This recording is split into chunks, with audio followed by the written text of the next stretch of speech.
Ya, selamat pagi teman-teman. Sekali lagi, Assalamualaikum warahmatullahi wabarakatuh. Selamat datang di kelas Fisika Gelombang pekan ke-6. Di hari ini kita nanti akan belajar efek lain dari gelombang, yaitu Doppler atau efek Doppler dan juga efek resonansi.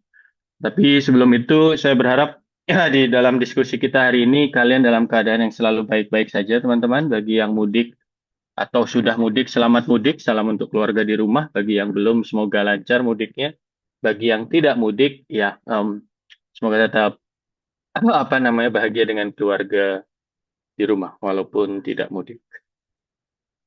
Kita akan langsung lanjut ke materi yang mau kita ajarkan, teman-teman. Tapi sebelumnya mau saya ingatkan dulu bahwa di pertemuan kemarin, pertemuan kelima, ada satu bagian dari sifat gelombang yang seharusnya dijelaskan tetapi belum dijelaskan. Namanya adalah absorpsi. Tetapi sebelum itu saya ingin menjelaskan singkat lagi tentang apa yang sudah kita pelajari di tanggal 2 bulan Maret lalu. Sudah hampir 2 minggu ya kita tidak bertemu. Di pekan itu atau di pekan keempat itu teman-teman, materi yang kita ajarkan adalah scattering, dispersion, dan juga polarization.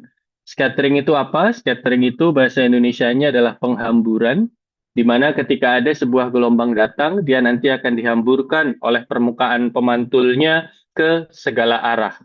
Sehingga kalau ada yang tanya, di konsep scattering atau di konsep penghamburan, yang berubah itu sebetulnya apa? Yang berubah adalah arah energi dan distribusi dari intensitas energi atau gelombangnya itu sendiri. Contoh cepatnya adalah ketika Anda membawa atau memancarkan sinyal, mungkin paling sederhana adalah cahaya ya, di kabut, maka nanti kabut itu akan seperti remang-remang si sinyalnya atau si cahayanya ini karena mengalami penghamburan atau scattering. Tidak cuma itu, scattering juga prominent atau banyak terjadi ketika sebuah gelombang itu datang ke permukaan yang kasar. Jadi permantulannya tidak seperti cermin yang sudut datang sama dengan sudut pantul, yaitu hukum Snellius, tetapi menjadi menyebar ke segala arah. Dan ingat, penyebaran ke segala arahnya seperti yang saya jelaskan juga di minggu lalu, ada gelombang satu dimensi, dua dimensi, maupun tiga dimensi. Di ilmu kita, geomatika, scattering itu konsep paling yang dasar adalah untuk multipath alias GNSS dan juga untuk backscatter untuk radar atau SAR. Yang kedua adalah dispersi, teman-teman. Dispersi ini alias pemecahan gelombang, di mana ketika kita bawa atau masuk gelombang yang misal memiliki panjang gelombang sekian, nanti dia akan berubah karena adanya perbedaan kecepatan dari masing-masing bagian gelombang tersebut. Contoh paling nyata adalah ketika kita bawa atau ketika kita masukkan sebuah cahaya ke prisma, maka hasilnya nanti mengalami dispersi menjadi pelangi, misal Magicu Hibiniu.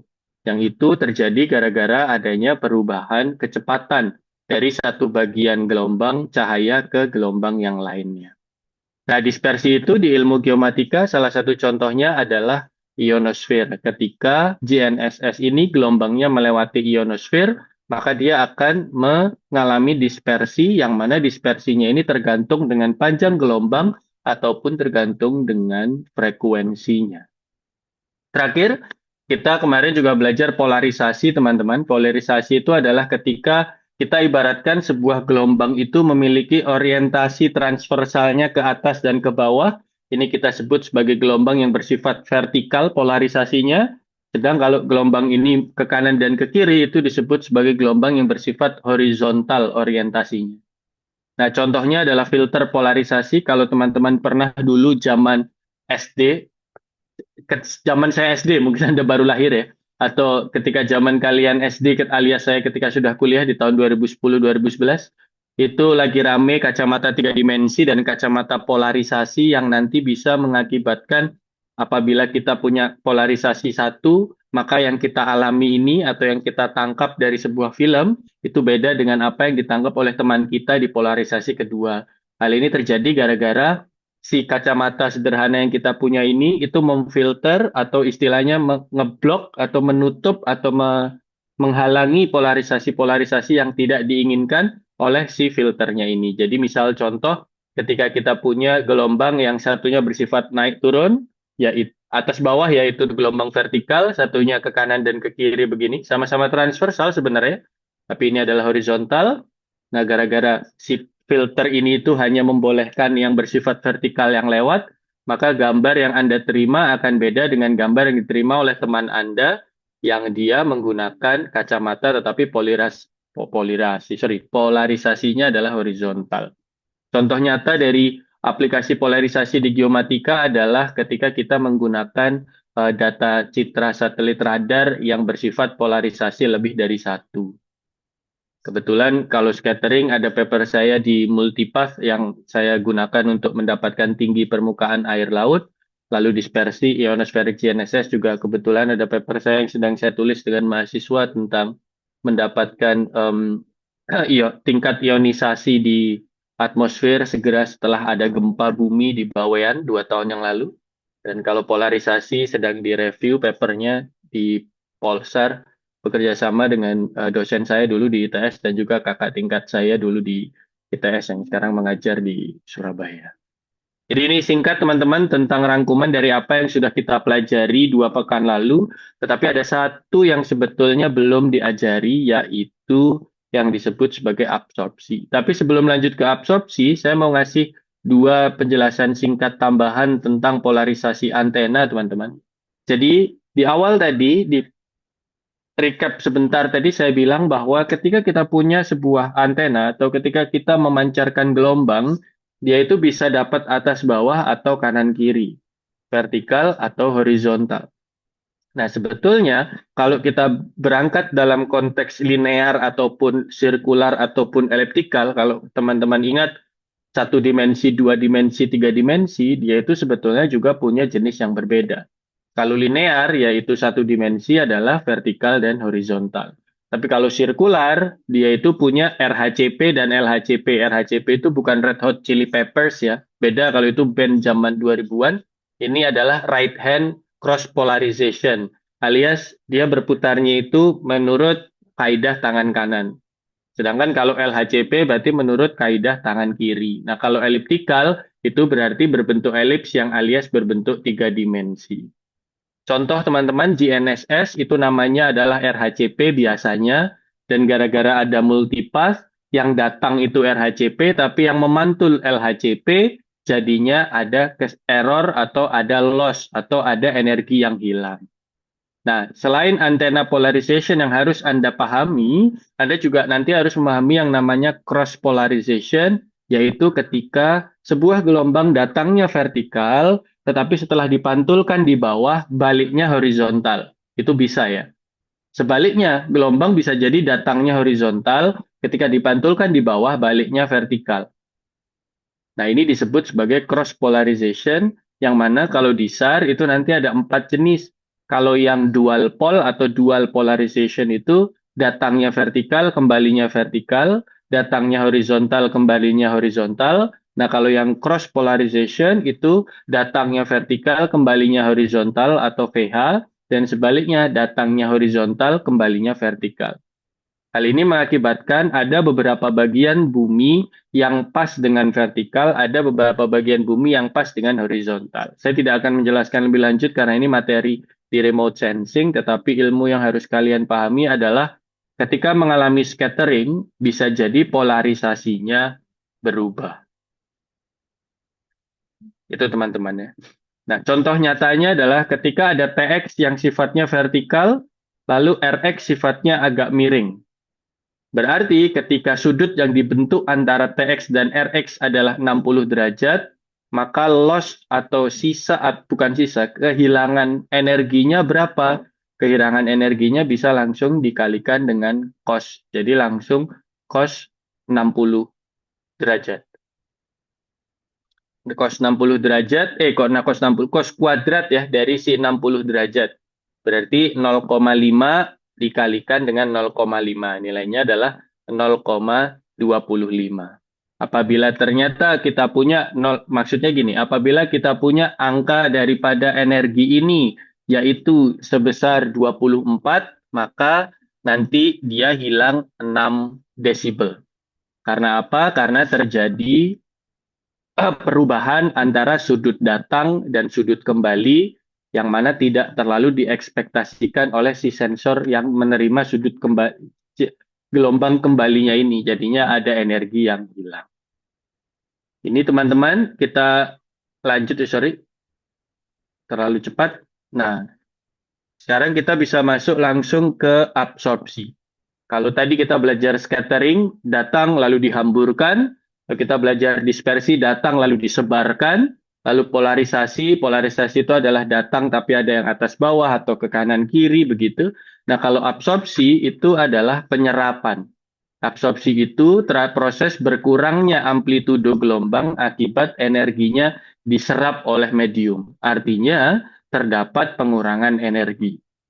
Ketika gelombang masuk ke medium, partikel di medium itu akan ikut bergetar sehingga terjadi tumbukan antar molekul, energinya berubah dan amplitudo semakin kecil. Contoh bunyi masuk ke busa atau cahaya masuk ke kaca gelap.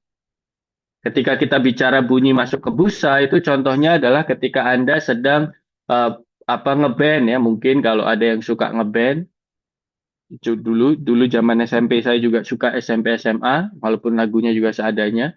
Nah, di situ pasti ada yang namanya busa penyerap atau peredam suara. Nah, energi bunyi itu masuk ke dalam medium busa dan diserap alias disebarkan oleh si medium busa itu sehingga tidak tertransmisi atau tidak terbawa di medium yang lain lagi. Contoh lain, cahaya masuk ke kaca gelap alias ketika cahaya itu Anda pancarkan ke sebuah kaca yang memang sifatnya gelap atau tidak memantulkan cahaya, maka nanti si kaca itu akan menyerap si cahayanya. Contoh nyata teman-teman, di bagian kanan itu adalah gabungan dari beberapa sifat yang sudah kita pelajari. Jadi ketika ada gelombang yang datang, yang warnanya yang hitam ya, hitam pekat dan besar itu garisnya, maka akan terjadi tiga hal di sini. Sebenarnya bisa saya sebut empat, tapi sementara tiga dulu. Yang pertama adalah dipantulkan secara langsung, yaitu sudut datang sama dengan sudut pantul, alias kalau Anda tanya berarti Pak, panah-panah pertama itu disebut sebagai refleksi atau pemantulan. Anak panah kedua di sini ada yang diserap disebut absorpsi. Anak panah yang ketiga di sini ada yang sisa dan masih lanjut disebut transmisi. Saya bisa tambahkan teman-teman kalau ternyata refleksinya tidak bersudut ini tapi menyebar ke segala arah, maka kita bisa buat di sini namanya adalah scattering. Tidak cuma itu, kalau ternyata mediumnya itu indeks biasnya berbeda, maka kita nanti juga bisa punya sudut pantul yang berbeda di sini, yang kita sebut ini sebagai garis kelima. Ada yang ingat ini apa? Tadi dispersi, kalau ini namanya adalah refraksi. Bentar, refraksi. Jadi teman-teman, contoh di bagian kanan itu adalah contoh dari yang menurut saya cukup lengkap ya. Jadi kalau nanti mungkin di UTS atau kuis atau yang lainnya ada yang tanya, gambar di kanan mewakili apa? Tergantung garisnya. Jadi ada garis yang datang, ini kita sebut garis 0 ya. Cahaya yang datang, kalau dia dipantulkan langsung sudut datang sama dengan sudut pantul adalah refleksi. Kalau lalu dia diserap oleh si medium namanya absorpsi, sisanya masih ada yang dilanjutkan pancarannya disebut transmisi, lalu ketika dia menyebarnya ke segala arah disebut sebagai scattering atau hamburan, lalu ada refraksi yang mana dia ketika dibiaskan. Sebenarnya kalau mau nambah bisa lagi selain transmisi dan juga refraksi, kalau lanjut di bawah tapi memiliki panjang gelombang yang berbeda, maka kita bisa sebut dia mengalami difraksi juga. Nah, kita tambahkan kalau gitu ya. Jadi di sini warnanya bisa merah, hijau, kuning, biru begitu. Berarti ini adalah disebut mengalami difraksi. Itu teman-teman. Konsep dasar dari absorpsi dan juga aplikasi untuk semua contoh yang sudah kita pelajari. Nah, dalam gelombang atau di konteks gelombang elektromagnetik, absorpsi itu punya teman, namanya adalah atenuasi. Ketika kita bicara absorpsi, teman-teman, maka asumsinya seringkali diserap secara menyeluruh, alias energinya habis 100%. Sedangkan ketika atenuasi itu terjadi pelemahan. Di sini ditulis absorpsi adalah energi gelombang berubah menjadi energi internal medium. Ini yang mau juga saya sampaikan, bahwa hukum kekekalan energi, bukan kekekalan energi mendikte bahwa energi itu tidak pernah hilang, energi hanya berubah bentuk. Jadi ketika terjadi absorpsi, maka sebetulnya energi gelombang itu tidak hilang, tetapi berubah bentuk. Berubah bentuknya dalam hal apa? Bisa jadi panas, bisa jadi molekulnya bergerak atau mengalami eksitasi jadi lebih besar, volumenya mengembang, dan yang lain-lain. Nah, kalau atenuasi itu adalah ketika amplitudo atau intensitas melemah sepanjang perjalanan si gelombang itu. Dia bisa mengalami absorpsi di situ, dia bisa mengalami scattering di situ, dia juga bisa mengalami spreading atau juga bisa kita sebut sebagai dispersi di situ.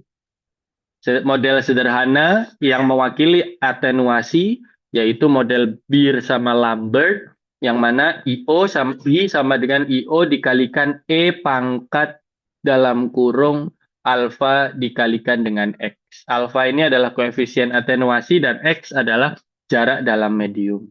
Dan E ini apa, Pak? E ini bukan sembarang angka, E ini adalah sebuah yang disebut sebagai logaritma normal atau pangkat E. Kalau di komputer atau di kalkulator Anda ada EX, nah itu yang lalu dikalikan dengan nanti minus alfa dikalikan X.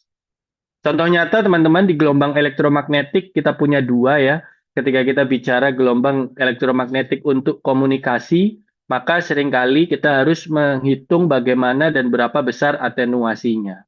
Atenuasinya ini atau disebut sebagai loss, itu akan mempengaruhi daya terima, yang mana atenuasi atau loss-nya itu sendiri terpengaruh oleh banyak hal. Atmosfer, rain itu hujan, pol itu polarisasi, dan sebagainya. Efek utama dari atenuasi itu akan menurunkan SNR. SNR itu namanya apa, Pak? SNR itu signal to noise ratio, alias seberapa kuat si sinyalnya apabila dibandingkan dengan noise atau gangguannya. Semakin kecil SNR, SNR itu dari 0 sampai 1 ya nilainya seharusnya secara umum. Tapi ketika SNR itu mendekati 1, maka sinyalnya kuat, noise-nya kecil. Sebaliknya, kalau SNR-nya kecil, berarti noise-nya semakin kuat, sinyalnya bisa semakin kecil. Alias kesalahannya bisa saja naik.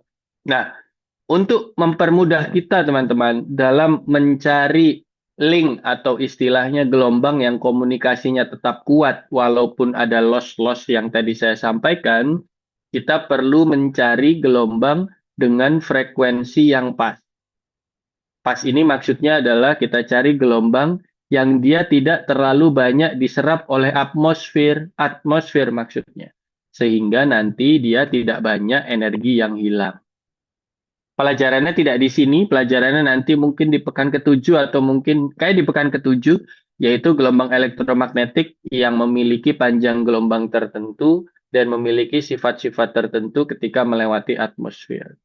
Contoh selanjutnya teman-teman adalah optik. Ketika kita pakai kacamata gelap, seperti kacamata saya ini yang alhamdulillah bisa berubah menjadi hitam ketika terpapar cahaya matahari, itu adalah salah satu contoh dari kacamata gelap yang tujuan utamanya adalah menyerap daripada cahaya matahari ini agar intensitas yang masuk ke mata itu jadi berkurang.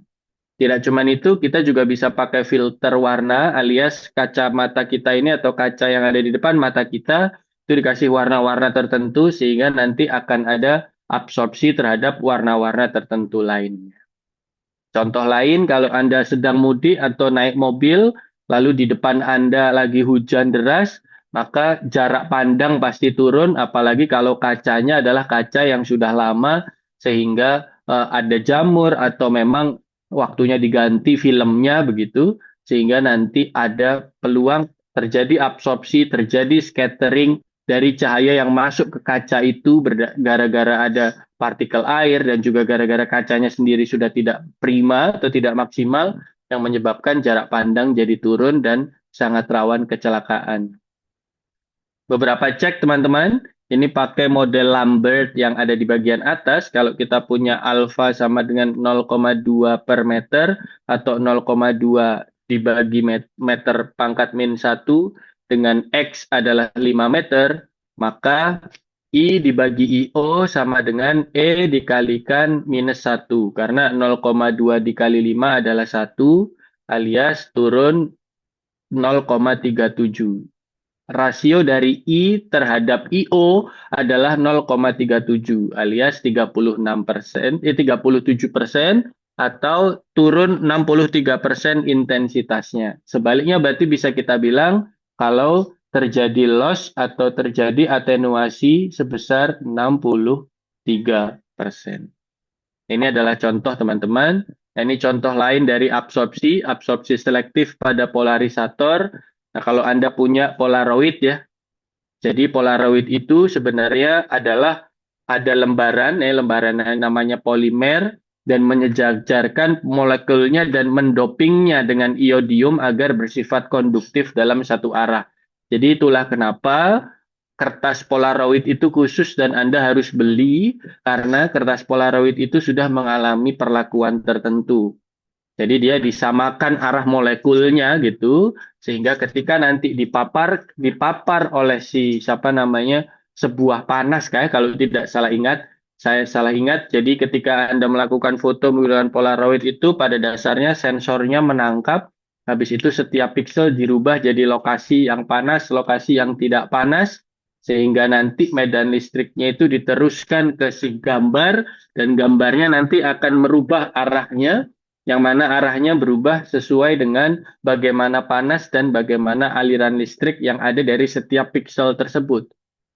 Jadi setiap pixel di muka Anda, di backgroundnya, di mejanya, atau kalau lagi bukber ya di makanannya itu memiliki nilai-nilai yang berbeda dan itu nanti diwakili oleh arus listrik yang berbeda pula sehingga nanti konduktivitas daripada si kertas Polaroid ini akan berubah sehingga nanti warnanya akan menyesuaikan dengan aliran listrik yang diterima oleh setiap pixel tersebut. Itu contoh dari absorpsi yang ada di dunia kita sehari-hari. Ini hanya tambahan singkat teman-teman, yaitu BPSK melawan QPSK. Ini tidak perlu dipikirkan terlalu banyak sekarang, tapi FYI saja, ketika kita punya data dan data ini ingin kita bawa atau ingin kita modulasi atau ingin kita tumpangkan ke sinyal yang kita punya, maka kita harus pertimbangkan bagaimana loss dan atenuasi ini mengganggu kualitas dan kebaikan data yang kita bawa. Jadi intinya begini teman-teman. Anda punya data, data ini ibaratkan paket. Nah, sinyal atau gelombang itu jadi seperti JNE-nya, Shopee Express-nya, atau Tiki, Wahana, terserah. Nah, wahananya ini, Tiki Express-nya ini mengalami gangguan di jalan. Efeknya adalah ketika nanti gangguannya terlalu besar, data kita atau paket kita either tidak sampai, either telat, atau sampainya tidak utuh. Alias kotaknya gara-gara nggak pakai kotak kayu sama asuransi, jadinya jebol begitu. Atau kurirnya nakal sudah dibuka duluan diganti sama cobek misal, beli HP padahal. Nah, dalam konteks ini kita harus memilih bagaimana ekspedisi yang baik kan.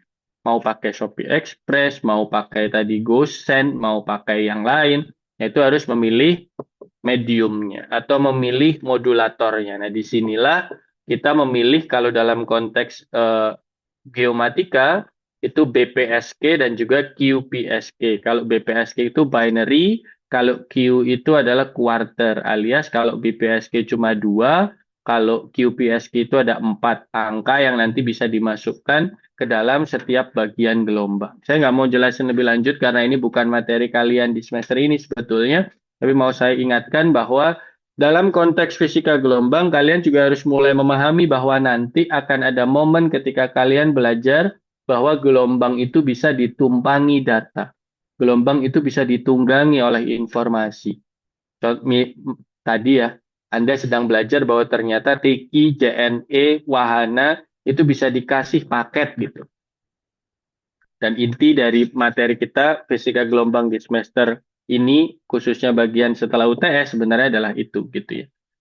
Dan lanjutannya adalah tidak semua wahana atau tidak semua ekspedisi itu sama kualitasnya. Kita harus tentukan apa yang bisa kita pilih dan kurang lebihnya seperti apa. Maksudnya ada beberapa ekspedisi yang mahal tapi pasti datang kayak Paxel misal.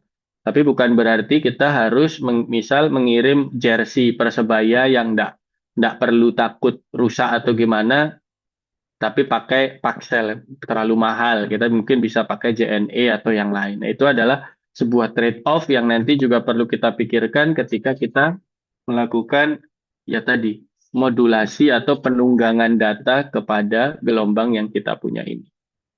Itu saja teman-teman materi minggu yang kelima sebelum kita nanti lanjut ke materi minggu keenam. Nah, kalau ada yang mau ditanyakan silahkan. Kalau tidak bisa kita lanjut langsung ke minggu keenam teman-teman. Tetapi sebelumnya saya mau mengingatkan karena ini adalah mata kuliah yang menurut saya cukup banyak contoh-contohnya. Jangan lupa hidupkan suara Anda dan kalau misal ternyata ada yang mau ditanya langsung, apalagi apabila ternyata tidak ada suaranya dari Zoom kita ini. Share sound.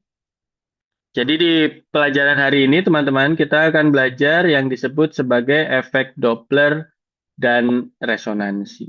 Ini adalah bagian dari minggu keenam dan mari kita mulai dengan beberapa video. Kita hari ini akan belajar sesuatu yang disebut sebagai Doppler effect. Mari kita lihat gambar yang pertama atau video yang pertama. Dan setelah menggambarkan video pertama dan kedua, nanti kita diskusikan apa yang sebenarnya terjadi di situ. The Doppler effect. Saya ulangi ya, kita masuk di gambar pertama, video pertama dulu.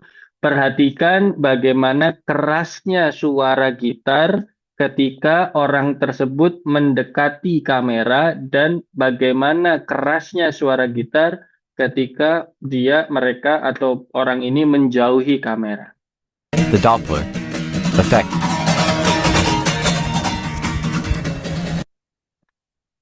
Kita lihat yang kedua ya, ini kereta.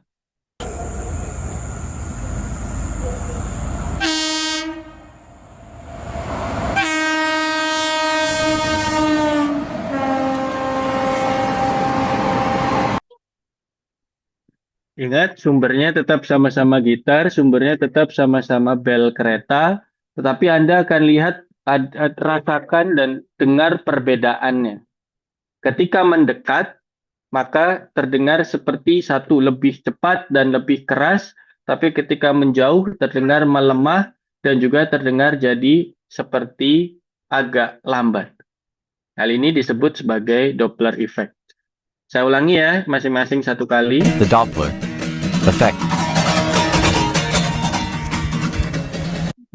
Begitu. Kalau yang ini, kita coba satu kali lagi.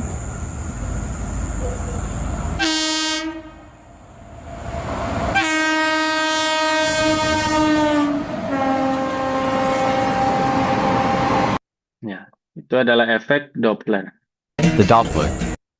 Bentar, saya stop dulu, saya lanjut lagi. Nah, ada lagi 3 teman-teman, intro, yaitu ini efek Doppler dan pembiasan gelombang seperti yang sudah kita pelajari kemarin ya, ketika siang itu jadi lebih keras daripada ketika malam hari, karena satunya itu turun ke bawah, satunya naik ke atas, gara-gara ada pembiasan gelombang. Mari kita coba dengarkan. Berbahaya itu masa itu, ya Allah.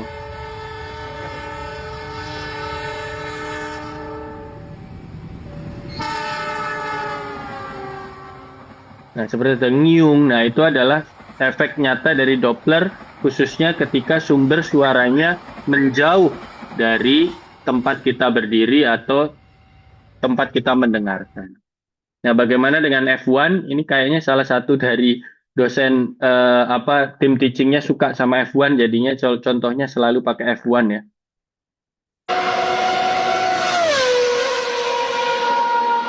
Itu V12 beberapa tahun lalu.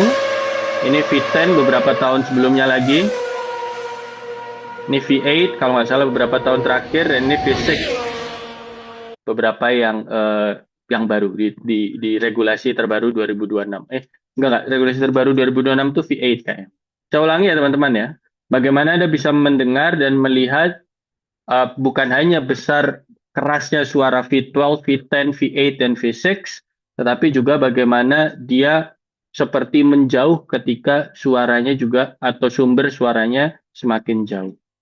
Kita dengarkan lagi satu kali lagu.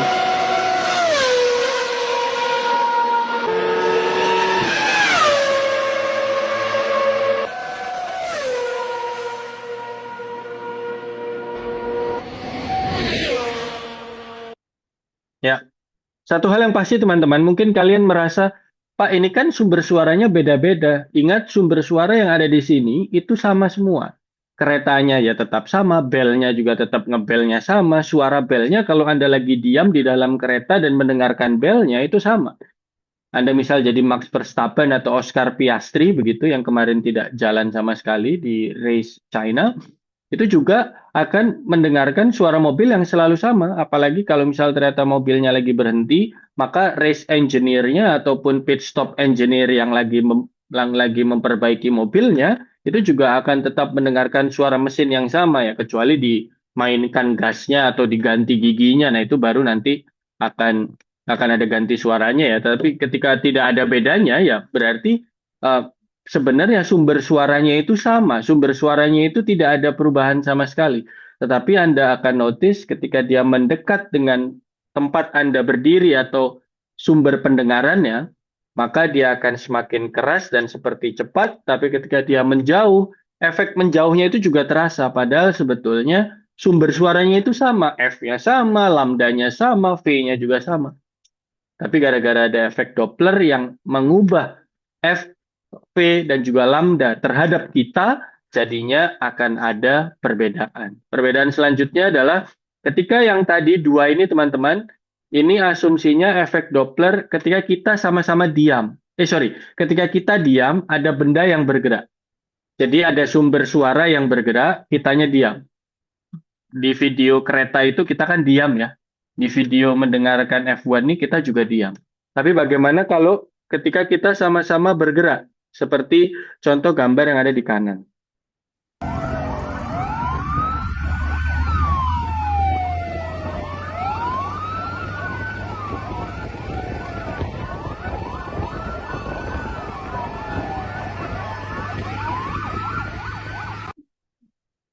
Perhatikan ada dua hal yang terjadi di situ teman-teman.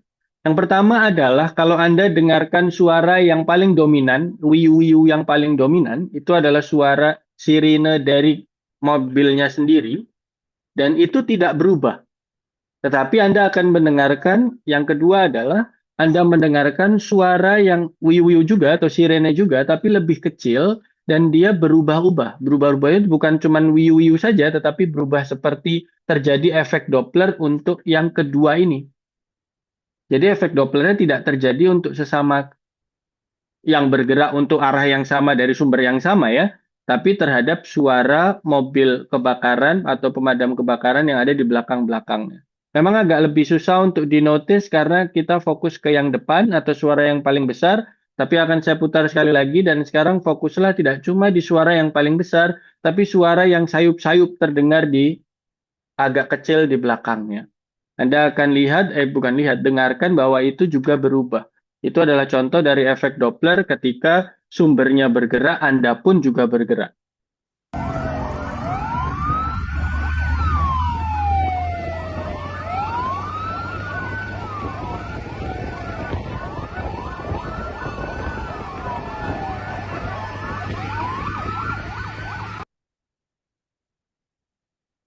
Apa artinya teman-teman? Artinya Doppler itu nanti juga tidak hanya terjadi ketika kita berdiam diri atau kita diam dan mendengarkan sesuatu atau sumber yang sedang berjalan, tapi kita juga bisa mendengarkan, melakukan atau terjadi efek Doppler ketika kita sama-sama bergerak.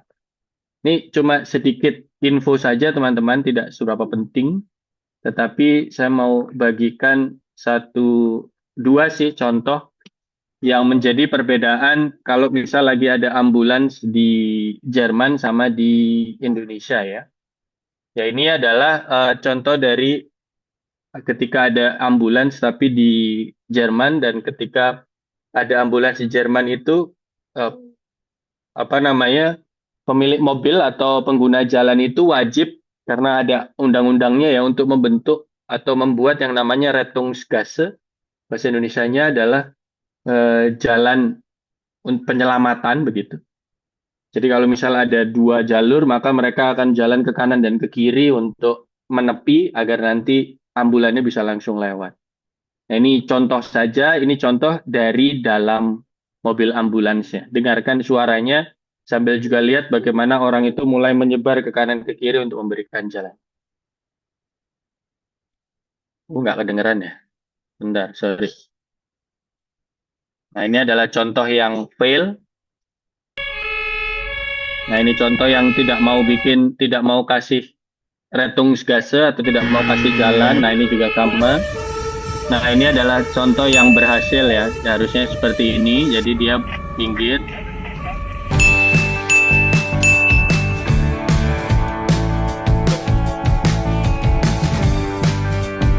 Nah, kalau di Jerman begini, memang ini aturannya ya teman-teman. Nah, tapi yang Anda bisa dengarkan adalah dengarkan bagaimana mereka atau suaranya ini tidak berubah. Saya ulangi ya. Ya, padahal dia terjadi mungkin efek Doppler juga.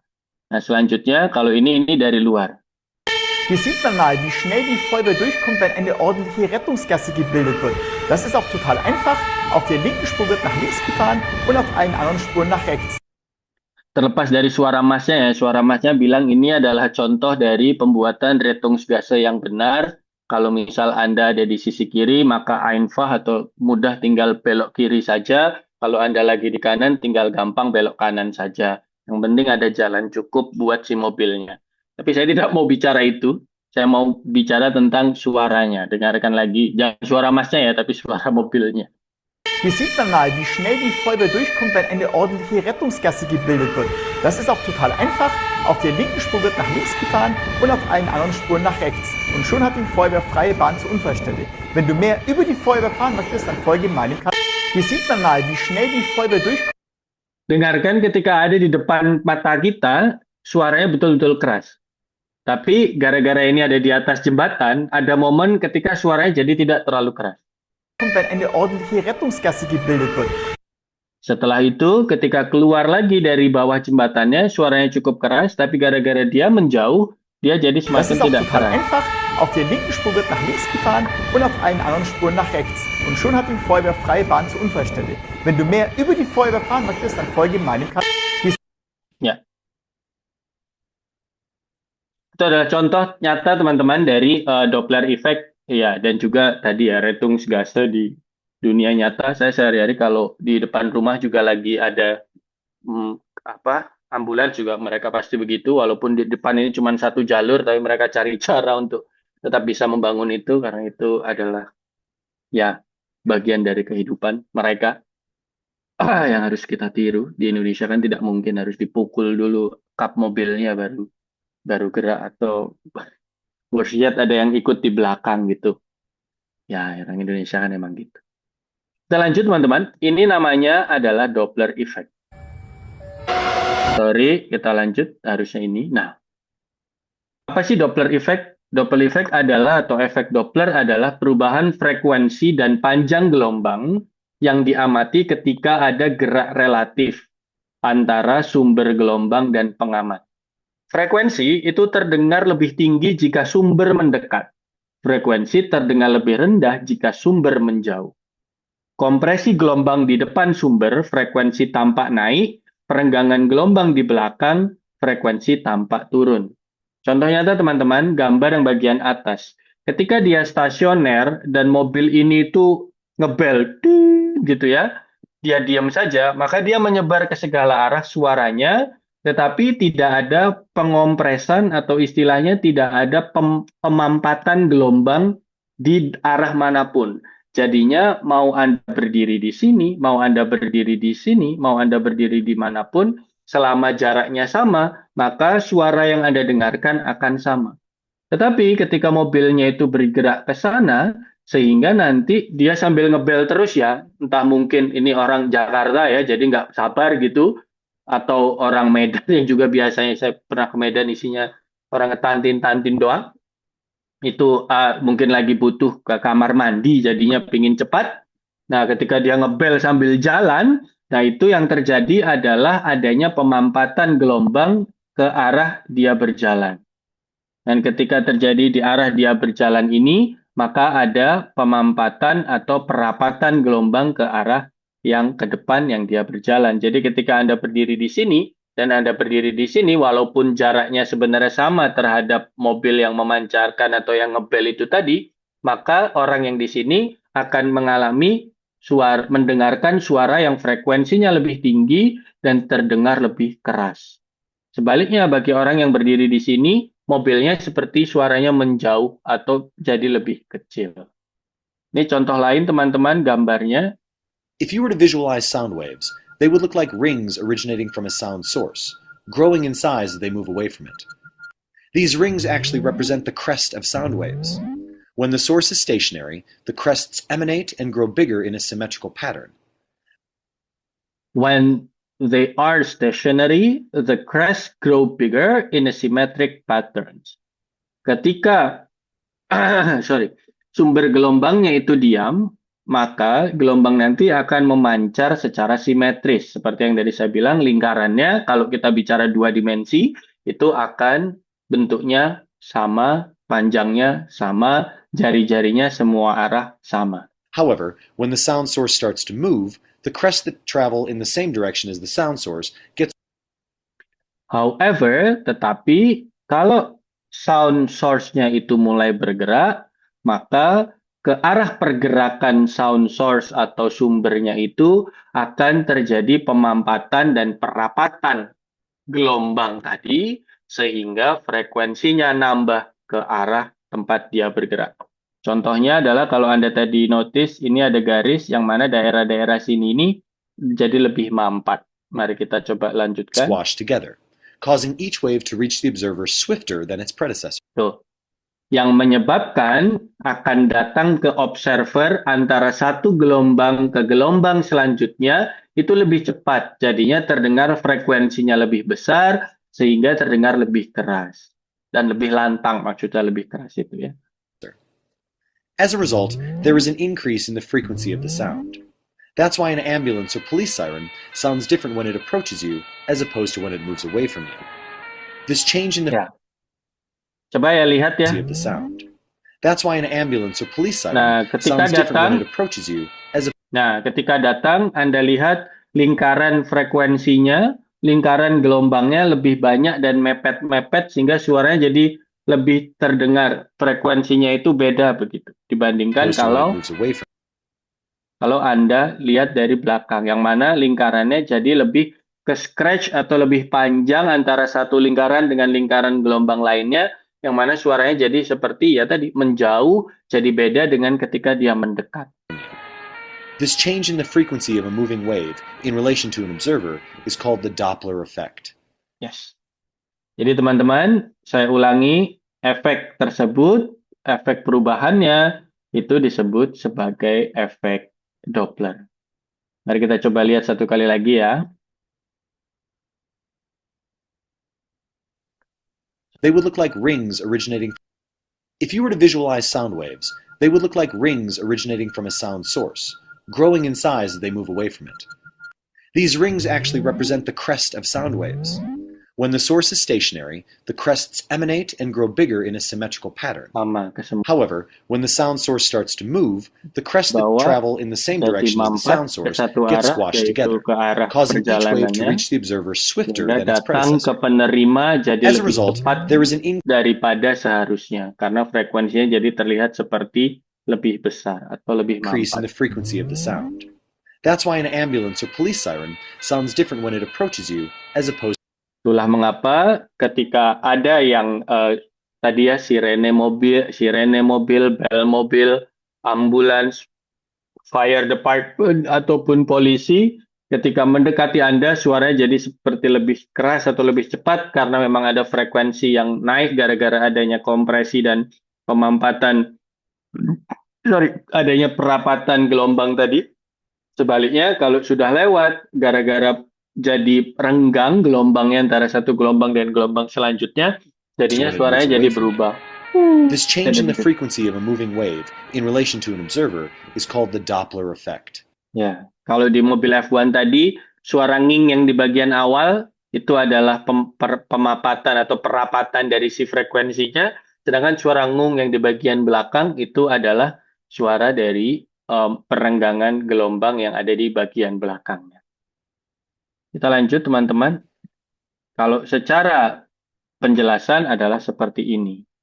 Maka ketika ada yang diam di bagian tengah ya, sebuah gelombang itu memiliki F sama dengan V dibandingkan dengan lambda, yang mana dia uniform ke segala arah.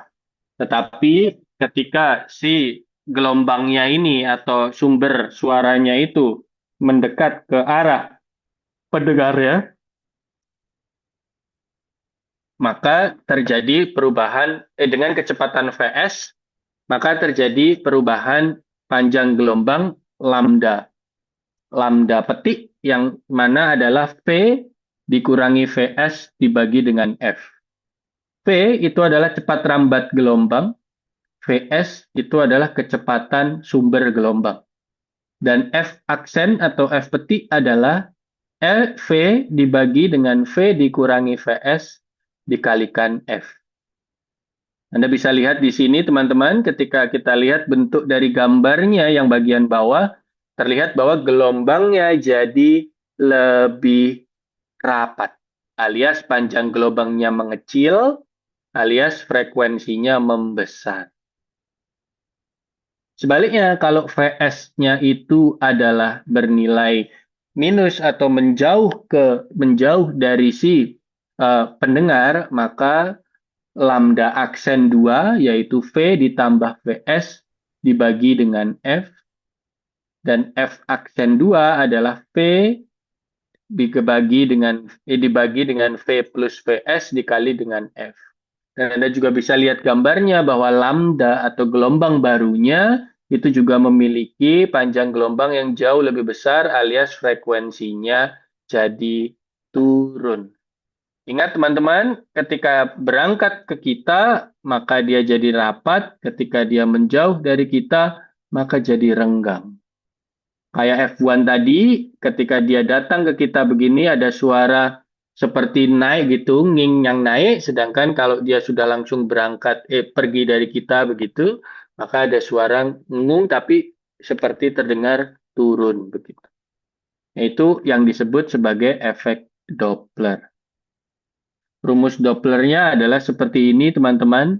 F aksen sama dengan F dikalikan dengan V kurang lebih V0 dibagi dengan V plus minus Vs. F aksen itu adalah frekuensi yang diterima, sedangkan F adalah frekuensi sumber karena asumsinya sumber frekuensinya tidak berubah sama sekali, dan V itu adalah kecepatan rambat gelombang di mediumnya, sedangkan VO adalah kecepatan pengamat dan Vs adalah kecepatan sumber. Ada beberapa kondisi. Ketika mengamat yang mendekat, maka VO jadi nilai plus. Apabila pengamat menjauh, maka VO-nya minus. Apabila sumbernya yang mendekat, maka jadi minus Vs. Dan sumbernya menjauh, jadi plus Vs. Ini adalah rumus Doppler dengan asumsi non-relativistik.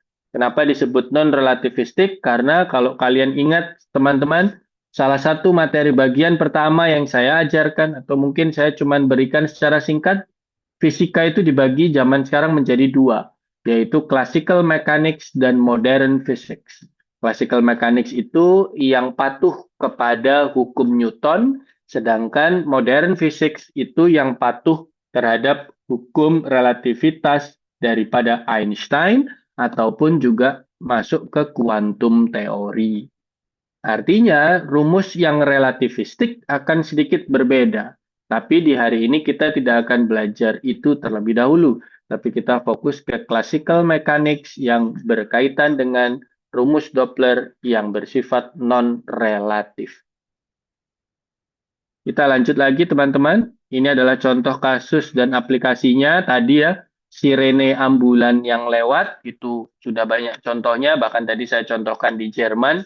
Saya sudah ingin ngasih contoh di Jerman tuh biar tahu bahwa di dunia ini itu ada loh sebuah apa namanya masyarakat atau negara yang bisa mendahulukan ambulans dan juga pemadam kebakaran tanpa takut ini nanti digunakan buat apa? Ah, nggak mau, egoku tinggi gitu-gitu biasanya ya. Ada loh negara yang mau begitu untuk kayak gitu karena bisa jadi di dalam mobilnya atau di dalam ambulannya itu ada orang yang membutuhkan untuk segera bisa dapat pertolongan di rumah sakit. Selanjutnya teman-teman, di sini juga penggunaannya adalah Doppler radar untuk kecepatan kendaraan. Ini biasanya dipakai kalau di Jerman juga sering dipakai ya. Itu namanya adalah apa kita nyebutnya itu apa sih saya agak lupa ya Geschwindigkeit meter atau apa begitu.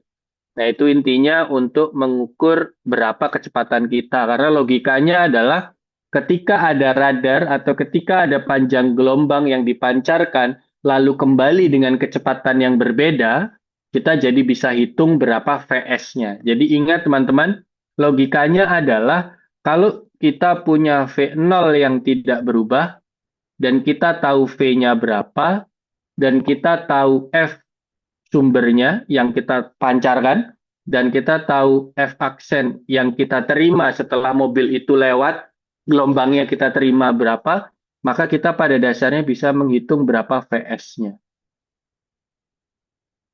Kita bisa menghitung berapa kecepatan mobil yang lewat itu. Itu juga salah satu hal yang juga dipakai kalau saya tidak salah ingat di Indonesia ada tapi tidak banyak ya. Ketika Anda mau pakai e-tilang, maka kecepatannya itu bisa diukur menggunakan Doppler radar ini. Atau kalau Anda di pinggir jalan, kayaknya di Indonesia belum pernah ada. Tapi kalau di Amerika, di Jerman, di negara-negara maju, atau di film-film, Anda pernah lihat ada polisi yang seperti nembak begitu untuk mendapatkan kecepatan. Bukan untuk nembak orang ya, itu cuma di Amerika, negara distopia selanjutnya. Itu adalah bukan untuk nembak orang biar mati, tapi itu untuk mengukur kecepatannya, untuk mengetahui dia sudah sesuai sama peraturan atau tidak. Karena sesuai dengan teori yang ada di sini, apabila kita punya semua F aksen, F, V, dan V0, maka kita bisa nyari VS. Lanjut teman-teman, contoh selanjutnya adalah pengukuran kecepatan aliran darah di medis. Kalau beberapa contoh nyatanya itu adalah di jam saya punya jam smartwatch ya Galaxy tapi agak lama, itu bisa menggunakan laser atau menggunakan cahaya untuk menembus sini, sehingga nanti bisa tahu perubahan daripada sinyal yang diterima itu berapa. Dari situ konsepnya sama. Kita sudah tahu V0, kita tahu V, kita tahu F dan F aksen, maka kita bisa temukan VS-nya. Nah, kalau salah satu caranya adalah redshift atau blue shift cahaya di astronomi. Jadi teman-teman, logikanya adalah ketika kita punya sebuah objek yang menjauh dari kita, maka biasanya objek itu tampak warna merah kalau di astronomi atau di teleskop. Sebaliknya kalau ada objek yang mendekat ke kita, itu seperti banyak birunya. Ini bukan berarti ketika bintang itu berwarna merah berarti menjauh ya, enggak. Bintang warna merah, warna biru, dan yang lain itu adalah hukum yang lain, itu namanya, kalau saya tidak salah ingat, itu hukum absorpsi selektif. Tapi kalau ini adalah Doppler yang terjadi ketika untuk benda bergerak, seperti komet misal contohnya, atau meteor. Itu adalah contoh dari kasus aplikasi dari Doppler, teman-teman. Nah, ini sedikit tambahan ya.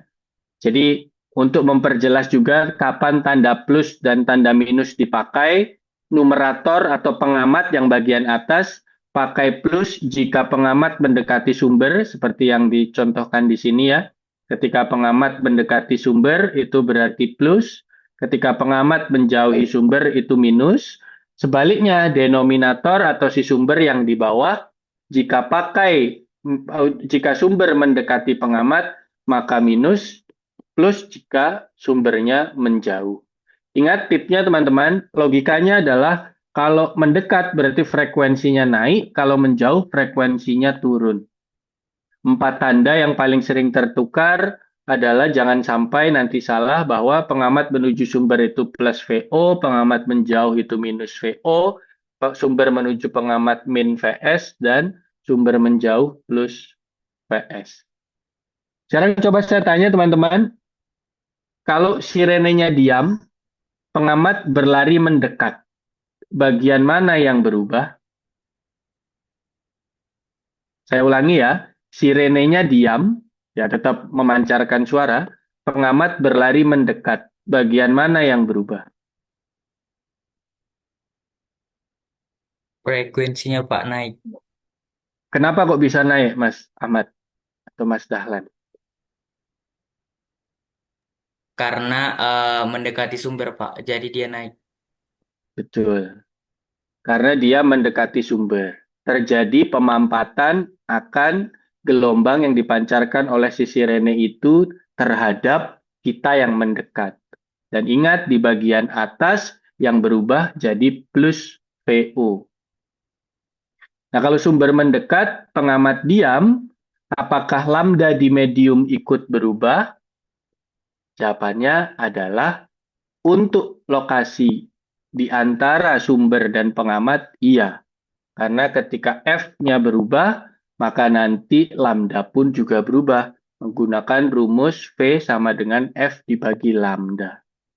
Nah, kalau keduanya sama-sama mendekat, maka yang atas jadi plus, yang bawah tapi jadi minus, tapi ingat, walaupun yang bawah minus, tapi keduanya efeknya saling memperkuat.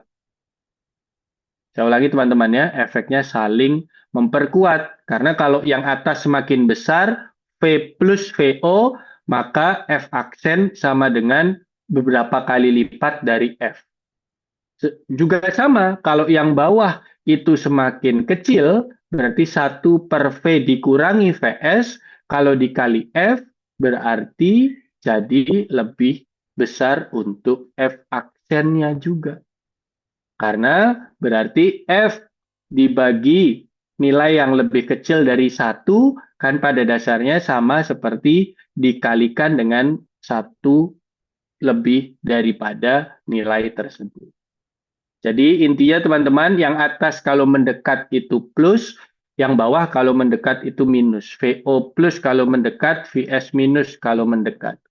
Kalau dua-duanya mendekat, F aksennya akan semakin besar. Terima kasih bantuannya Mas Ahmad sudah sudah menjawab. Selanjutnya, ini sedikit catatan teman-teman. Sumber mendekat, pengamat diam.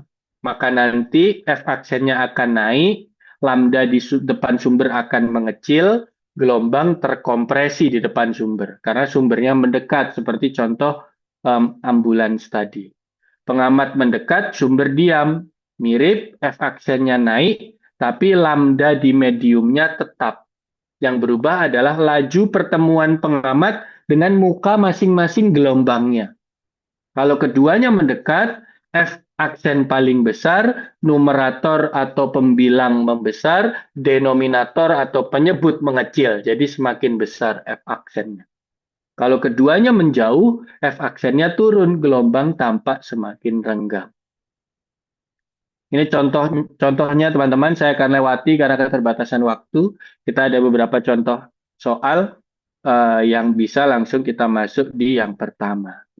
Sebuah ambulan memancarkan sirene dengan frekuensi 700 Hz.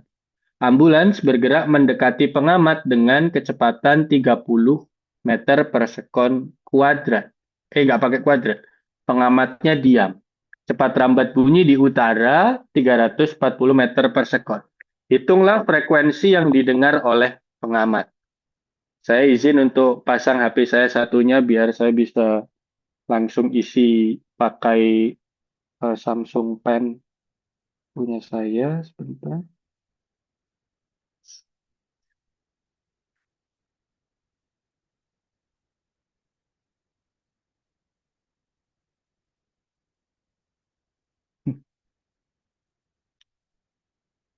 Kebetulan saya belum beli iPad, jadi belum bisa langsung. Maaf. No.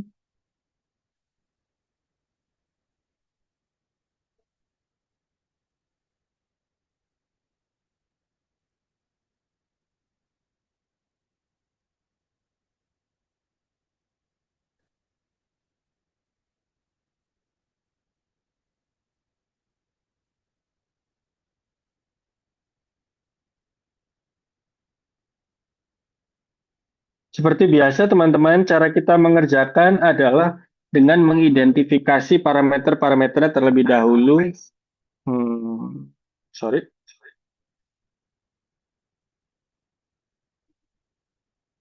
Mengidentifikasi parameternya terlebih dahulu sebelum kita bisa melakukan perhitungan. Jadi itu sesuatu yang harus Anda perhatikan terus-menerus ya.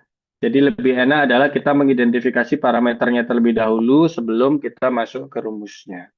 Kita bisa lihat di sini bahwa frekuensi awal adalah 700 Hz. Kecepatan dari ambulan sebagai sumbernya itu adalah 30 meter per sekon. Berarti di sini Vs sama dengan 30 meter per sekon. Pengamatnya diam, berarti Vo sama dengan 0 meter per sekon. Benar nggak ya? Sebentar, saya coba lihat. Seingat saya sih ya. Yes. Cepat rambat di udara, V adalah 340 meter per sekon. Hitung frekuensi yang didengar pengamat. Mari kita coba teman-teman. Berarti di sini adalah F aksen sama dengan F dikalikan dengan V. Karena ini pengamatnya diam, berarti plus minus tidak masalah. Plus 0 atau V0, VO dibagi V dikurangi VS. Berarti F dalam kurung di sini langsung 340 meter per sekon dikurangi 0 meter per sekon ditambah begini dibagi dengan 340 meter per sekon dikurangi 30 meter per sekon. 700 dikali 340 dibagi 310. Kita lihat jawabannya teman-teman. Ternyata 700 dikali 1,097 alias 768 Hz itu adalah F aksen. Ini contoh pertama, teman-teman. Mari kita coba lihat contoh kedua. Sebuah sumber bunyi memancarkan frekuensi 500 Hz. F sama dengan 500 Hz. Seorang pengamat bergerak mendekati sumber. Berarti VO-nya 20 meter per sekon. Karena tidak ada informasi di sini, asumsinya kecepatan sumber 0 atau tidak bergerak. PS sama dengan 0 meter per sekon. Cepat rambat di udara lagi-lagi 340 meter per sekon. Mari kita hitung lagi-lagi teman-teman. Berarti di sini F aksen sama dengan F dikali dalam kurung V ditambah VO karena ini mendekat, lalu V dikurangi VS. Tapi tidak masalah karena pada dasarnya 0. 500 dikali dengan 340 ditambah 20 dibagi dengan 340. 500 dikali 360 dibagi 340. Mari kita lihat hasilnya teman-teman. Hasilnya ternyata adalah 500 dikali dengan 1,059 yaitu F aksen sama dengan 529 Hz. Anda bisa lihat untuk kedua contoh tadi frekuensi aksennya membesar karena satunya Fs-nya mendekati, satunya V0-nya mendekati. Fs itu maksudnya Vs ya. Vs-nya mendekati, satunya VO-nya mendekati atau sama-sama satunya mendekat di kasus 1, satunya lagi juga mendekat di kasus 2. Yang efeknya adalah keduanya mendapatkan atau dapat F yang juga sama-sama membesar. Satu terakhir teman-teman, contoh soal 3, sebuah sumber bunyi memancarkan frekuensi 600 Hz. Gimana cara nulisnya teman-teman? Berarti F sama dengan 600 Hz. sebuah sumber bergerak mendekati pengamat, berarti Vs sama dengan 25 meter per sekon. Sementara pengamat bergerak mendekati sumber, VO sama dengan 10 meter per sekon. Cepat rambatnya V sama dengan 340 meter per sekon. Berarti rumusnya karena sama-sama mendekati, berarti dua-duanya sama-sama plus. V ditambah VO dibagi V ditambah VS. Berarti 600 dikali 340 plus 10, 340 plus 25. Benar nggak teman-teman?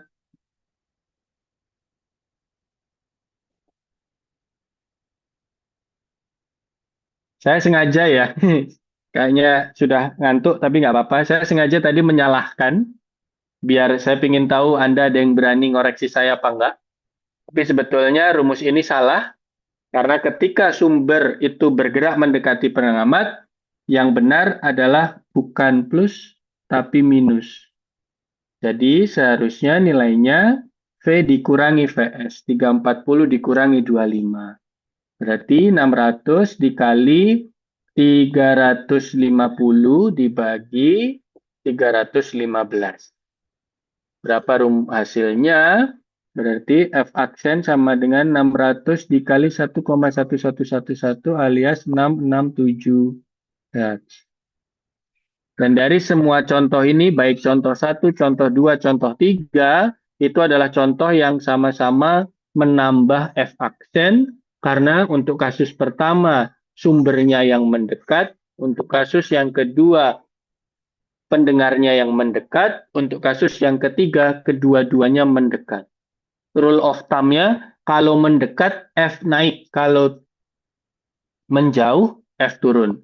Mau itu sumbernya, mau itu pendengarnya, atau dua-duanya. Sama-sama akan menyebabkan nilai F-nya menjadi naik. Itu adalah untuk Doppler, teman-teman. Selanjutnya, ini adalah resonansi. Resonansi adalah fenomena di mana sistem berosilasi dengan amplitudo besar ketika ia dipaksa bergetar pada frekuensi alamiahnya, atau frekuensi yang hampir sama. Resonansi terjadi ketika suatu sistem menerima gaya atau gangguan periodik dengan frekuensi yang sama atau sangat dekat dengan frekuensi alaminya, sehingga energi yang masuk terakumulasi ke sistem secara efisien dan amplitudo getaran menjadi sangat besar. Bahasa lainnya, resonansi itu gara-gara frekuensinya itu mendekati frekuensi alaminya, saking besarnya amplitudonya, sampai di lokasi lain yang memiliki frekuensi alamiah yang sama, sebenarnya tidak digetarkan sama sekali, tetapi ikut bergetar.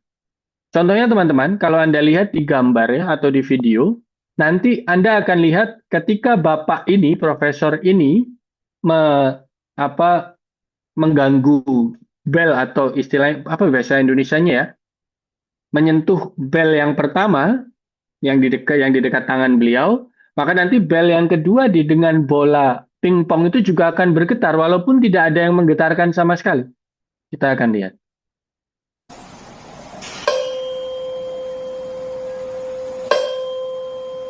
Nah, ini belum, karena resonansinya tidak jalan. Mari kita ganti dengan yang resonansinya sama. Tuh.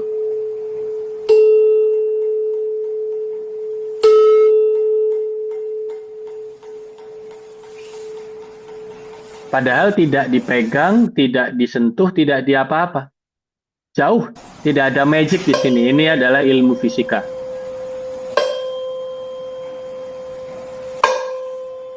Ya, ini bukan lagi ada di kuil Shinto ya. Mirip tapi bukan.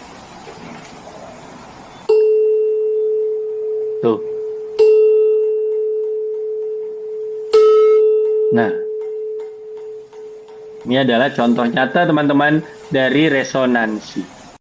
Resonansi terjadi ketika sebuah sistem itu mengalami amplitudo yang sangat besar yang mendekati frekuensi ilmiahnya, atau bukan frekuensi ilmiah, sorry, frekuensi alaminya, natural frekuensinya, sehingga sistem di sekitar yang memiliki frekuensi alami yang sama itu ikut bergetar, walaupun sebetulnya tidak ada yang menggetarkan. Ya ada sebetulnya, karena gelombangnya kan menyebar melalui medium udara. Tidak bisa kita lihat pakai mata, tapi sebetulnya ada suara yang memiliki frekuensi yang mirip, yaitu 440 Hz dalam konteks ini, yang menyebabkan garpu tala yang ada di kanan ini bergetar bolanya.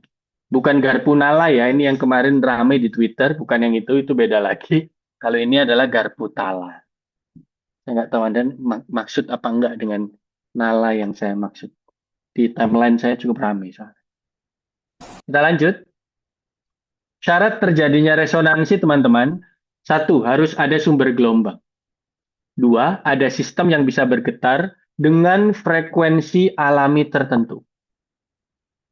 Nah, frekuensi si sumber harus sama atau mirip atau approximately the same dengan frekuensi alami sistem yang diminta atau yang akan bergetar tersebut.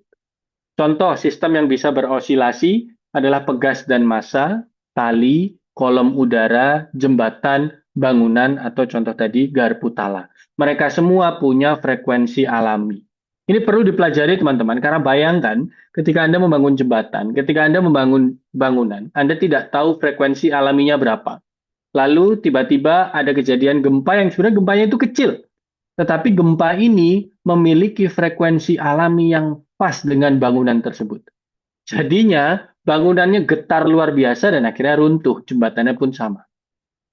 Padahal energi yang didapatkan oleh sumber itu tidak terlalu besar.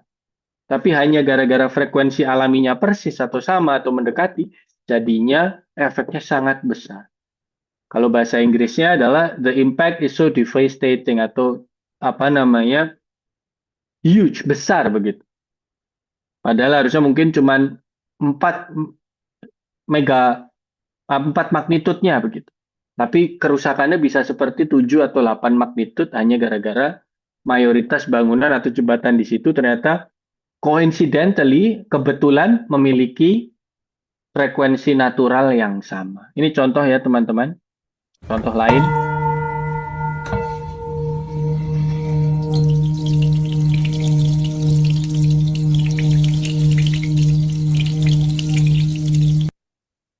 Jadi seperti magic ya. Tapi padahal ini sebetulnya yang terjadi di sini adalah air itu juga bisa berosilasi. Air itu juga bisa beresonansi. Dan ketika dipukul pertama kali, dia itu jadi memiliki frekuensi alamiah yang sama. Dan ketika dia mulai dimanipulasi, yaitu dengan memutarkan si pemukulnya tadi di sekitar piring ini, yang mana di setiap lokasi piringnya itu memiliki frekuensi alamiah yang sama. Jadinya seperti magic, airnya bisa seperti naik turun karena mewakili gelombang yang didapatkan dan juga diterima oleh masing-masing sisi dari si bejana ini. Ini adalah campuran menurut saya dari konsep gelombang datang, gelombang pulang, atau kalau kalian kemarin ingat adalah gelombang yang terikat ya. Karena dia pada dasarnya adalah superposisi dari gelombang datang dari lokasi lain dan juga gelombang pantul dari si yang memutar ini.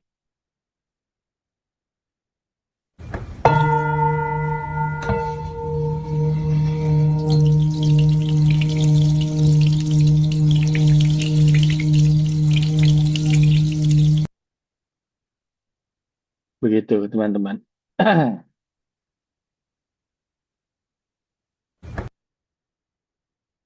Nah, frekuensi alami sistem itu adalah frekuensi getaran yang dimiliki sistem ketika berosilasi sendiri tanpa gaya luar yang bersifat periodik. Contoh, ayunan atau swing itu punya frekuensi tertentu.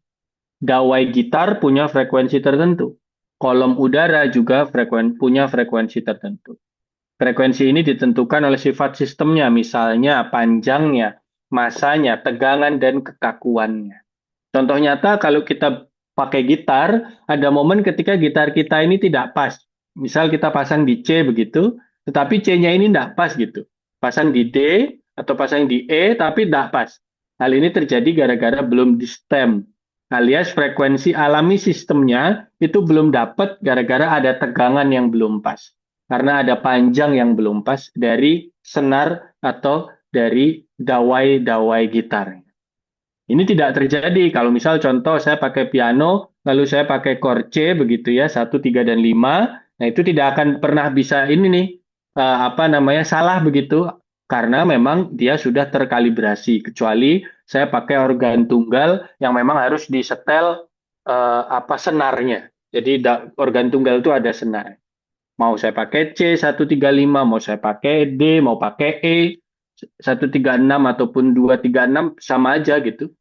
Yang terpenting adalah saya jadi tahu core-nya. Tapi kalau core itu CHORD ya, chord sebenarnya. Kalau gitar itu harus disesuaikan, mau kita begini sampai kapanpun C-nya nggak jalan itu. Mau sudah pas masangnya gitu ya, tangan kita gitu, itu tidak akan pas, tidak akan jalan karena apa? Genjrengnya pun juga mau segimanapun, mau Yovie Widianto yang juga genjreng kalau belum di stem tidak akan keluar frekuensi alami si sistemnya itu sendiri. Dan ingat seperti gambar di kiri, setiap dawai gitar itu memiliki frekuensi alami sistem masing-masing. Yang mana ketika digabung dengan pergerakan tangan kita, itu nanti bisa keluar suara yang mendekati chord-chord tertentu. C, C crash, C mayor, C minor, C7, whatever, dan yang lain-lainnya. Nah, di sini ternyata teman-teman, selain kita bicara frekuensi alami, kita juga punya yang namanya adalah frekuensi pemaksa alias driving force. Apabila kita punya gaya luar yang terjadi secara periodik, jika sistem diberi gangguan periodik dengan frekuensi tertentu, maka sistem akan dipaksa bergetar dengan frekuensi tersebut. Ini disebut frekuensi pemaksa. Secara sederhana, ada energi yang masuk, energinya nanti tersimpan, amplitudenya nanti akan naik. Namun di dunia nyata selalu ada redaman atau disebut damping, sehingga amplitudo tidak akan bersifat tidak hingga. Alias amplitudo itu pasti ada batasnya, nggak mungkin tiba-tiba jadi tak hingga. Walaupun secara teori dan secara logika, selama ada frekuensi pemaksa, maka nanti akan ada amplitudo yang nilainya itu besar. Tapi bukan berarti nilainya pasti tidak hingga, karena ya seperti yang tadi barusan saya bilang, nilai tidak hingga itu hanya ada di dunia ideal. Di dunia nyata, pasti ada faktor atau efek damping yang membuatnya jadi tidak hingga lagi. Resonansi tetap akan terjadi, teman-teman, apabila gaya luar periodik tadi itu sama dengan gaya alaminya. Frekuensi alaminya. Kalau Anda notice video yang tadi, video ini nih ada gaya pemaksanya. Dia dipaksa untuk pertama kali dua. Nah, ini adalah gaya pemaksanya. Lalu setelah itu dia sinkronisasi gaya pemaksa ini dengan frekuensi alami dari bejananya, sehingga airnya itu menjadi wakil dari pergerakan gelombang yang terjadi di situ.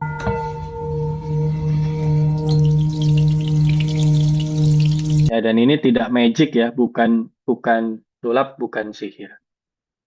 Ketika F pemaksa atau frekuensi pemaksa sama dengan atau mendekati frekuensi alami, maka energi masuk akan sinkron dengan gerakan sistem, energi tidak saling meniadakan, amplitudonya akan terus meningkat. Analoginya teman-teman, seperti mendorong ayunan. Jika dorongan diberikan tepat saat ayunan bergerak, maka amplitudo semakin besar. Alias misal contoh Anda dorong, ayunannya itu memang mau bergerak ke sana, jadi ketika Anda dorong jadi semakin cepat. Begini semakin cepat. Tapi sebaliknya, kalau ketika ayunannya itu lagi ke sini, lalu Anda dorong, ya jadi saling cancel out ya, karena satunya bergerak F-nya ke sana, satunya bergerak F-nya ke sana. Ingat, aksi sama dengan reaksi kan, F sama dengan M dikali A, dan sigma F sama dengan 0, yang menyebutkan kalau arahnya berbeda, ya nanti akan terjadi saling membatalkan si F-nya ini, F besar ya, yaitu gayanya. Jika dorongan tidak sinkron, maka ayunan tidak akan menjauh atau tidak membesar si amplitudonya itu tadi. Nah, Ini yang tidak kalah penting teman-teman, hubungan resonansi dengan gelombang stasioner atau gelombang yang terikat yang sudah saya jelaskan di beberapa minggu yang lalu. Dalam sistem gelombang, resonansi akan terjadi ketika pola gelombang cocok dengan batas dari sistemnya. Misal, pada panjang tali L, mode resonansi memenuhi lambda N sama dengan 2L dibagi N. Ini akan menghasilkan gelombang stasioner yang sudah pernah kita pelajari kemarin. Ada mode 1, 1 simpul dan 1 perut. Ada mode 2, 2 simpul dan 2 perut. Ada mode 3, 3 simpul dan 3 perut, dan seterusnya. Artinya, resonansi akan mengakibatkan sebuah gelombang stasioner kalau terjadi dalam sistem gelombang. Apabila polanya cocok dengan batas dari sistemnya. Jadi dalam banyak sistem, resonansi akan muncul standing wave. Anda kalau notice video tadi, ini pada dasarnya ada standing wave. Yang terjadi khususnya, salah pencet. Yang khususnya terjadi di bagian sini, sini, sini, dan sini. Tentu akan berubah posisinya ketika masnya atau mbaknya ini memutar gongnya itu tadi. Memutar pemukulnya itu tadi. Dan dia akan memutar sesuai dengan itu, tetapi di situ sebenarnya ada stationary wave. Mari kita coba lihat. Nah, itu ketika diputar, nah ada seperti yang percik-percikan. Nah, percikan itu adalah bentuk nyata dari adanya gelombang stasioner. Terlihat seperti tidak stasioner karena dia bergerak sebenarnya, tetapi pergerakan itu terjadi gara-gara diputar begini sama Mbak atau Mas yang memukul si pemukulnya itu tadi. Lanjut teman-teman, kita masih ada ya beberapa slide lagi. Nah, ini adalah rumus resonansi di dalam pipa atau di kolom udara. Kalau kita punya N sama dengan 1, yang asumsinya ujungnya sama-sama terbuka, maka lambda N sama dengan 2L dibagi N. L itu panjang pipanya atau panjang kolom udaranya. 1 itu berarti seperti yang saya pernah sampaikan, ada 1 simpul dan 1 perut. Kalau 2 berarti ada 2 simpul dan 2 perut. Kalau 3 ya berarti 3 simpul, ini 1 simpul, 2 simpul, ini 3 simpul, ini 4 simpul, dan sebagainya. Nah, kalau ujungnya sama-sama terbuka, ini diasumsikan terbuka, ini juga terbuka, maka rumusnya yang ini, kalau ujung terbuka tertutup, jadinya lambda N sama dengan 4L dibagi 2N-1.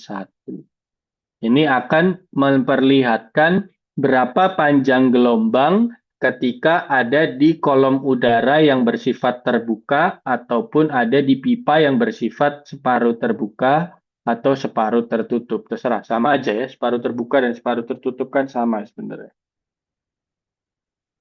Lanjut teman-teman, ada beberapa bagian lagi. Ini adalah resonansi yang saya sebut sebagai dari frekuensi alami ke puncak amplitudo. Yang mana frekuensi alami itu atau Fn ditentukan oleh sifat sistem. Frekuensi pemaksa itu frekuensi gangguan yang mendorong sistem. Resonansi itu terjadi ketika F pemaksa sama dengan atau mendekati Fn, sehingga transfer energi paling efisien. Dan gara-gara ada redaman atau damping, Anda pasti bisa lihat di sini, logikanya secara natural atau secara teori, maka amplitudonya itu di atas nanti, tak hingga bentuknya. Tapi tidak mungkin karena ada yang namanya redaman kecil, yang mana jadi hingga tapi masih besar, atau redaman besar alias jadi lebih kecil sedikit. Tapi intinya ini jadi tidak ada gara-gara ada yang namanya redaman atau damping ini teman-teman. Bukan dampening, tetapi damping. Dampening itu juga meredam, tetapi bukan meredam yang ini yang lain. Ini terakhir teman-teman, atau selanjutnya pertanyaan pemantik, mengapa ayunan yang didorong dengan selang waktu yang pas, seperti yang tadi saya bilang, ketika mendorong itu ketika pas begini, bukan ketika acak begini, nah, bukan begini, nah, jadinya begini, itu adalah lebih efisien dan lebih efektif dibandingkan sekedar mendorong dorongan yang acak. Ada yang tahu nggak?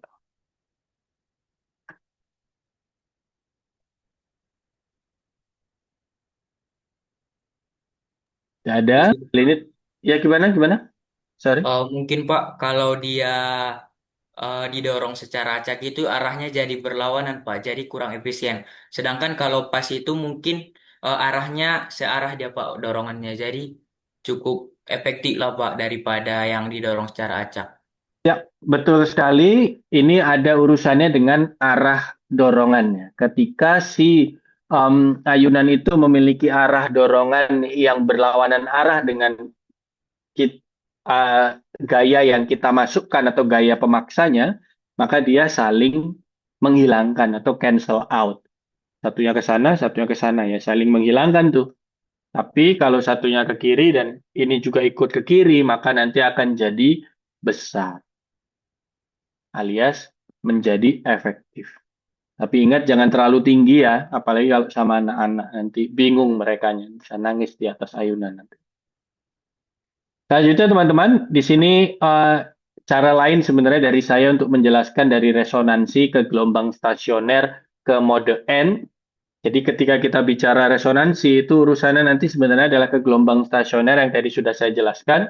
Jadi ada perut dan simpul yang mana nanti aturan cepatnya adalah kalau open-open atau dua-duanya terbuka atau dua-duanya fix itu nanti semua harmonik akan muncul. Tapi kalau close open alias pintu tertutup dan terbuka pipanya, maka nanti hanya ada harmonik ganjilnya. Alias tidak ada yang bersifat genap di situ. Bagaimana cara mengidentifikasi batas sistemnya? Kita harus lihat kalau ternyata di sini terlihat pipanya ada informasi terbuka-terbuka, maka Anda bisa pakai rumus yang atas. Kalau informasinya separuh tertutup, separuh terbuka, maka Anda bisa rumus yang bawah. Nanti bisa langsung tentukan F-nya dan bisa tentukan harmonik N-nya keberapa. Karena seringkali nanti di dalam beberapa contoh soal harmonik N-nya itu Anda sendiri yang menentukan. Mau 1, 3, 5 kalau itu hanya ganjil, mau 1, 2, 3, 4, 5 kalau itu adalah yang semua harmonik muncul, khususnya yang open-open. Nah ini sedikit, ini teman-temannya visual demo yang kemarin sudah kita coba, atau tadi. Pertama adalah ambulans atau sirene. Nah lalu tadi sudah dicoba ya, dan kita sudah sama-sama tahu kapan sih F aksen paling tinggi, itu adalah ketika paling dekat dengan posisi kita, dan kapan paling rendah F aksennya adalah ketika paling jauh dari posisi kita, itu untuk ambulans. Dan botol atau kolom udara tiup mulut botol atau pipa sederhana yang mana nanti ubah panjang kolom udara atau isi airnya. Isi airnya itu maksudnya adalah di dalam kolomnya itu ada isi air, maka nanti nadanya akan berbeda dengan frekuensi resonansinya. Sesuai dengan panjangnya, kalau rumus tadi ada L, L itu panjang pipanya, dan juga V-nya di dalamnya, alias V itu adalah cepat rambat gelombang di dalam situ. Yang ketiga, ayunan dorong dengan ritme berbeda-beda untuk menunjukkan pas, pas, pas, tidak pas, tidak pas, tidak pas, tidak pas. Itu adalah contoh yang bisa saya berikan teman-teman sebelum kita masuk ke beberapa soal. Sekarang jam berapa? 4.4, masih ada waktu 6 menit. Yang pertama, sebuah pipa terbuka di kedua ujungnya memiliki panjang 0,8 meter. Jika cepat rambat bunyi 340 meter per sekon, tentukan frekuensi dasarnya. L. L sama dengan 0,8 meter. V sama dengan 340 meter. Frekuensi dasar harmonik pertama berarti N sama dengan 1. Mari kita lihat langsung rumusnya. Rumusnya adalah FI sama dengan V dibagi 2L, berarti 340 dibagi 1,6, berarti 212,5 Hz. Pak, kalau misal saya ganti N-nya 2, gimana Pak? Maka nanti harus pakai F2. Bagaimana nilainya? Mari kita lihat, sebentar, sorry. Ini saya save dulu. Terus saya quit. Nah, sekarang kita lanjut ke yang kedua. Pipa memiliki panjang setengah meter. L sama dengan 50 cm. V sama dengan 340 meter per sekon. Dicari F1. Berarti N sama dengan 1. Rumusnya mirip.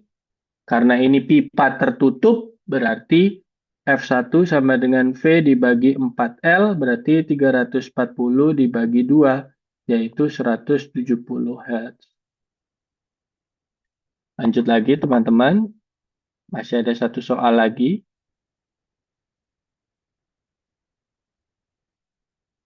Tidak keluar langsung ya, nggak apa-apa. Sebuah pipa terbuka memiliki panjang 1 meter. Pipa terbuka berarti dua-duanya terbuka, berarti dibagi 2. L-nya sama dengan 1 meter, V-nya sama dengan 340 meter per sekon. Frekuensi harmonik ketiga, N-nya berarti 3, bukan 1, bukan 2. Rumus dasarnya Fn sama dengan Vn per 2L. Kalau N-nya 1, ya berarti 1 toh, jadi V per 2L. Karena ini 3, jadinya 3 kali 340 dibagi 2. Sama dengan 510 Hz. Jadi ini adalah contoh dari soalnya teman-teman. Intinya adalah kalau Anda mau identifikasi soalnya, mulai dengan Anda tulis parameternya dulu. Kalau Anda tidak merasa lengkap, cari tahu dulu cara untuk melengkapi parameternya itu agar nanti memasukkan ke rumusnya mudah. Karena nanti bisa jadi rumusnya sudah disediakan atau Anda diberikan waktu untuk mencatat rumusnya dulu di sebuah cheat sheet, misalnya contoh UTS ya, untuk nanti bisa Anda tulis langsung di tempat. Artinya, yang perlu dicari dan perlu dipelajari itu bukan hanya memahami rumusnya. Kalau saya malah tidak menyarankan untuk menghafal ya. Saran saya adalah memahami rumusnya dan memahami bagaimana Anda bisa memasukkan parameter-parameter yang sudah Anda definisikan itu ke dalam rumus tersebut. Karena semuanya menurut saya jadi akan percuma kalau Anda cuma bisa memasukkan rumus sesuai dengan contoh soal. Nanti kalau soalnya sedikit dirubah, ada kata yang sedikit dirubah sehingga informasi parameternya tidak lagi diberikan secara eksplisit, tetapi implisit seperti contoh di sini, tidak ditulis N sama dengan 3, tapi langsung dimasukkan frekuensi harmonik ketiga, itu jadi misal Anda bisa bingung. Atau kalau contoh tidak pakai harmonik ketiga, tapi harmonik kedua, harmonik keempat gitu, Anda langsung bingung. Padahal sebetulnya harmonik ketiga, kedua, keempat itu hanya perlu mengganti N-nya saja. Itu saja teman-teman.